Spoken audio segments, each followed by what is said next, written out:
ஒரு சிலர் பார்த்தீங்கன்னா, படிச்ச வேலைக்கு தான் போகணும்னு சொல்லுவாங்க. இன்னும் சிலர் பிடிச்ச வேலைக்கு போறது தான் பெஸ்ட்டுன்னு சொல்லுவாங்க. ஆனா, நமக்கு என்னமோ அப்படி இல்ல. யோசிக்கவே வேண்டாம். படிச்சிருந்தாலும், படிக்கலனாலும், பிடிச்சிருந்தாலும், பிடிக்கலனாலும் இந்த கிச்சன் ஒர்க் எல்லாமே நம்ம கம்பார்ட்மெண்ட்ல வந்துரும். அண்ட் எனக்கு இந்த கிச்சன்ல பிடிக்காத ஒரே ஒரு வேலைன்னா, இந்த தேங்காய் திருவுறது மட்டும் தான். அது ஏன் பிடிக்காதுன்னே தெரியல. அதுக்காகவே பாதி சமையல் ஸ்கிப் பண்ணிருவேன். எதுலலாம் தேங்காய் சேர்க்கலையோ அதெல்லாம் பார்த்து, பார்த்து சமைப்பேன்.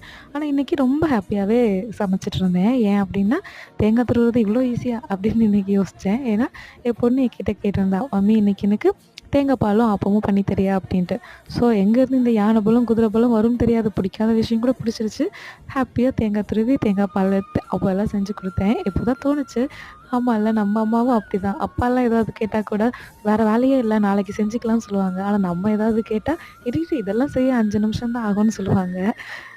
உங்க வீட்ல எப்படின்னு கமெண்ட் பண்ணுங்க. அண்ட் உங்களுக்கு பிடிக்காத வேலை கிச்சன்ல எதுன்னு கமெண்ட் பண்ணுங்க. அண்ட் இந்த வீடியோ பிடிச்சிருந்தா லைக் பண்ணுங்க, ஷேர் பண்ணுங்க, சப்ஸ்கிரைப் பண்ணுங்க.